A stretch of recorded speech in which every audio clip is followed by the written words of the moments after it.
Da, Yanga amenisikitisha sana. Yaani mmenisikitisha vibaya mno.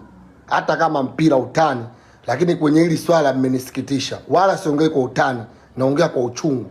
Jana nimeona mmeposti picha ya mchezaji wa Mamelodi ambaye kajinyonga, mmeposti msiba wake. Ni kitu kizuri, wala siwalaumu. Kitu kizuri tu. Kilichoniuma leo kimetokea kifo cha mchezaji wenu Kindoki, golikipa wa Yanga. Tena kifo cha ajali, mchezaji kafariki.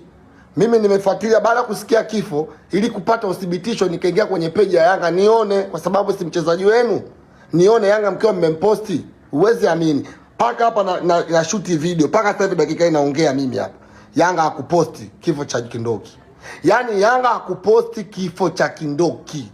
Kwenye peji yao kuna habari za watoto, sijui apetabasamu, sijui mzinze, sijui sherehe tu yani. Hawakuposti.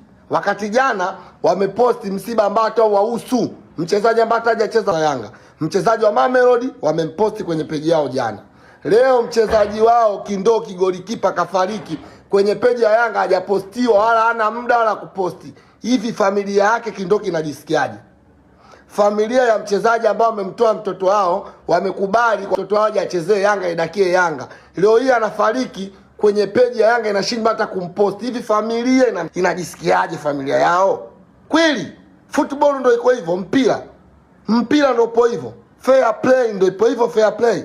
Mchezaji wa kwenu mmemsajili nyinyi, mmeenda kumchukua kwa wazazi wake, kadakia kwenu, leo anafariki, hata kumposti, hata kuwape pole familia. Mnakazi sijui wape tabasamu, sijui mzinze, stika fanya nini, sherehe tu. Jana mmejifanya eti mmeguswa na msiba wa mchezaji wa Mamelodi.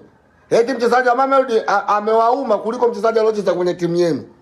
Mchezaji ambaye hajacheza kwenye timu yenu, hata Yanga haijui, kajinyonga, imewauma eti kuliko mchezaji ambaye aloidakia Yanga.